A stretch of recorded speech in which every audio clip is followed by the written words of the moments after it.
Ist Glenn einer der meist unterschätzten Helden hier in The Walking Dead Survivors? Ist er im Jahre 2026 noch spielbar? Ich habe mir die Fragen gestellt, ich habe ihn getestet, wir schauen uns an, was sind seine Fähigkeiten, was sind seine Vorteile, was sind seine Nachteile, mit wem kann er harmonieren, mit wem kann er nicht harmonieren.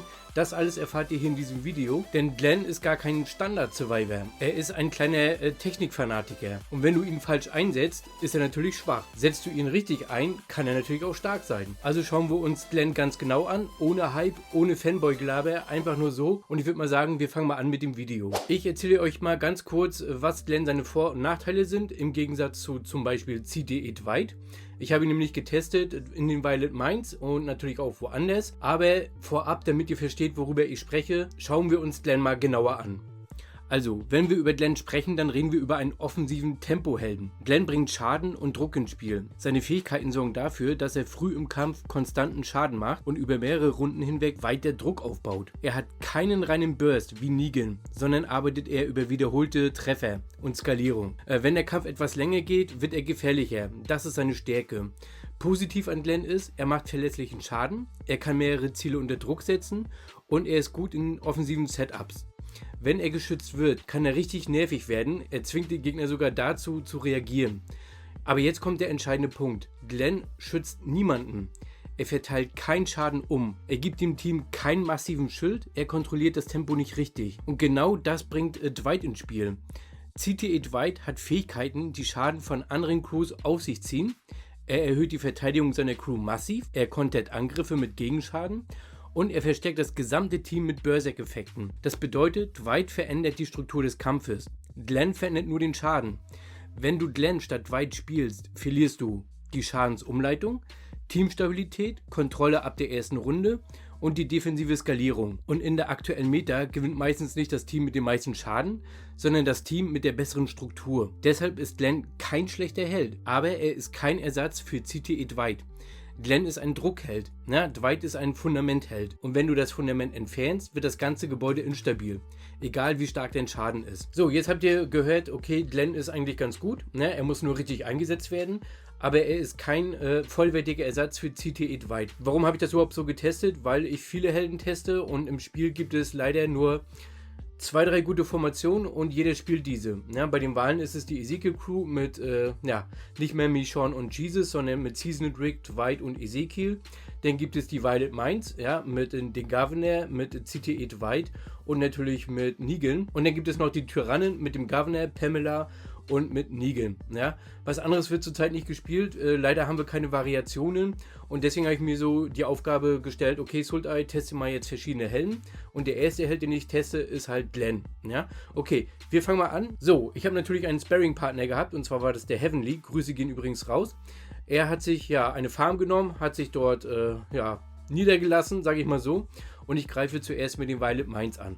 Also mit CTE Dwight, Governor und Negan. Das ist meine F1. Und wir gehen gleich mal rauf auf die Farm und greifen den Heavenly an. Und dann schauen wir uns später die Kampfberichte an. Okay, da geht's los. So, zack. Das war ein Sieg. Perfekt. Okay, das war jetzt der erste Test mit den Violet Mines. Das heißt, ich gehe jetzt in meine Stadt rein, hole Glenn aus der F5 raus. Packe ihn natürlich in die F1 rein, CTE Dwight kommt raus, Glenn ist jetzt drinne und ihr müsst beachten, Glenn hat weniger Marschkapazität. Okay, das heißt, Glenn benötigt natürlich auch die Ausrüstung, das heißt, CTE Dwight bekommt die Ausrüstung entfernt, genauso wie die Spezialisierungskarte. Wir gehen zu Glenn hoch. So, wo ist er? Da ist er. Zack. Er kriegt die Ausrüstung und natürlich auch die Spezialisierungskarte. Und dann werden wir mal gucken, wie das Ganze so aussieht. Ich bin gespannt. So, weiter geht's. Da hockt er drinne. Ich greife wieder an und zwar diesmal mit Glenn. So, zack. Das gibt natürlich einen Sieg. Ja, ein Sieg. Arztkoffer ist da, ist klar, aber es ist nicht so wild und nicht so schlimm. Okay, gut. Ja, das war's. Jetzt gucken wir uns die Kampfberichte an. Und zwar, dieser Kampfbericht ist der mit den Violet Mines, mit CTE Dwight. Wir sehen hier, das ist ganz interessant, die Karte Weakness Exploit. 93 Skills wurden aktiviert, 2364 Kills wurden gemacht. Die Buffs, Angriff 2500%, Defensive 2600% und Lebenspunkte 2400%. Na, das merken wir uns mal so. Dwight hat hier 756 Kills gemacht. Alles schick. Na, so wie es sein soll. Jetzt gehen wir zu Glenn rüber. So, das ist Glenn. Glenn hat 14 Skills aktiviert und hat 1444 Kills gemacht. Na? Wir switchen nochmal rüber zu Dwight. Dwight hat mit 93 Skills, also aktivierten Skills, 2364 Kills gemacht. Das heißt, Glenn hat mit weniger Skills mehr Schaden gemacht, kann man sagen. Ja, auf die Summe hochgerechnet macht hier Glenn mehr Schaden. Okay, Glenn hat hier natürlich 2500% Angriff, 2500% Defensive und 2400% Lebenspunkte. Bei Dwight war das natürlich ein bisschen mehr, weil Dwight ja Fähigkeiten hat, die die Verteidigung und die Lebenspunkte erhöhen. Na? Okay, gut. So, der Rest könnt ihr euch selber angucken. Ich bin so ein bisschen erstaunt. Also Dwight ist wie gesagt eine Wand. Na, da kommt man schwer gegen an. Das sieht man hier an der Verteidigung und an den Lebenspunkten. Glenn übrigens hat weniger Truppen. Und zwar hatte er, guck mal hier, Dwight hatte 8600 Truppen und Glenn hatte knapp 700 Truppen weniger, ne? 7900. Obwohl er so wenig Truppen hatte, hat er mit einer geringen Anzahl von aktivierten Skills mehr Kills gemacht als Dwight. Ne? Dwight hat 93 aktivierte Skills und hat damit 2364 Kills gemacht. Ja?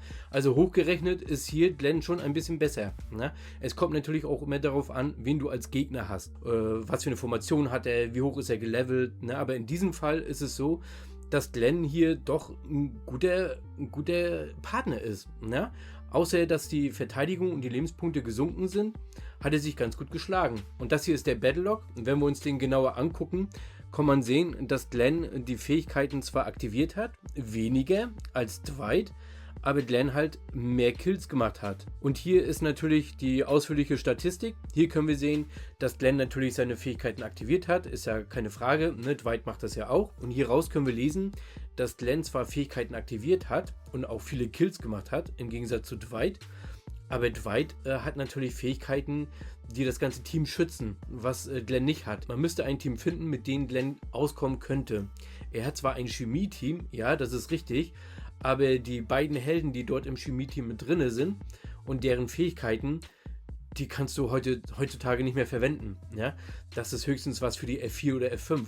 Also wie gesagt, im Spiel fehlen frische Helden, ja, oder Helden, die genervt werden. Ja, nicht genervt, aber die eine Veränderung haben. Zum Beispiel Shane hat sehr gute Fähigkeiten, ist insgesamt aber schwach. Ja? Holly ist sehr stark. Ja? Also Wale haben Holly auch schon getestet. Sie ist richtig gut, aber sie braucht einen Drumherum. Ja? Das heißt, die ganzen Chemie-Teams, das Liebesdreieck, die Flüsterer, die Hometown Heroes, die müssten mal ein bisschen aufgefrischt werden. Mensch Leute, wir sind hier nicht mehr im Jahr 2021 oder 2022. Ja? Das heißt, wir spielen eigentlich schon seit Jahren immer die gleichen Teams. Ja, außer jetzt bei den Wahlen, da ist ja Seasoned Rick jetzt mit dazugekommen und CTE Dwight. Aber sowas müsste es alle 1-2 Jahre geben. Uns fehlt die Vielfalt. Ne? Mensch, Leute, wir kämpfen alle gegen dieselben Formationen. Ja, das ist, ja, es kommt drauf an, was der Gegner für Buffs hat. Hat er ein besseres Fahrzeug? Hat er bessere Spezialisierungskarten? Aber das kann nicht alles sein. Also es müsste Helden geben, die besonders sind, wo du durch hartes Grinden einen richtig geilen Held bekommen kannst, der richtig schwer zu bekommen ist, ohne Geld dafür auszugeben. Ne? Wie gesagt, liebe Entwickler, guckt euch die Helden an. Ja, macht was, dass sie vielleicht ein bisschen mehr Variationen bekommen durch erhöhte Buffs, durch neue Helden. Die Kavallerie wird links liegen gelassen, die wird seit Jahren überhaupt nicht mehr angetastet. Ja? Da müsste was gemacht werden. Aber ansonsten, Mensch, Glenn hat Geld gekostet, ne? Ich glaube 2000 Euro oder so. Michonne hat Geld gekostet, ja? Die taugen heutzutage alle nichts mehr. Ne? Natürlich gut, wenn du das richtige Team hast. Aber wenn wir drüber nachdenken, jeder nimmt nur die Violet Mines oder die Tyrann. Die Wale nehmen nur das Original-Chemie-Team von Ezekiel oder die spielen Ezekiel mit Seasoned Rick und CTE Dwight. Mehr gibt es hier im Spiel nicht. Ne? Also was willst du machen? Wir brauchen frisches Blut. Ja, okay. Schreibt gerne eure Meinung in die Kommentare. Mein abschließender Satz ist, Glenn ist gut, ihn kann man spielen. Nicht für die F1, auch nicht für die F2. Es sei denn, du findest hier irgendwie durch Testen Helden, mit denen er gut harmonieren kann. Na? Okay, wie gesagt, wenn was ist, schreibt es gerne in die Kommentare. Ansonsten soll es das erstmal mit dem Video gewesen sein. Wir sehen uns im nächsten Video. Macht's erstmal gut, bis dann. Ja, euer Sultai. Tschüss.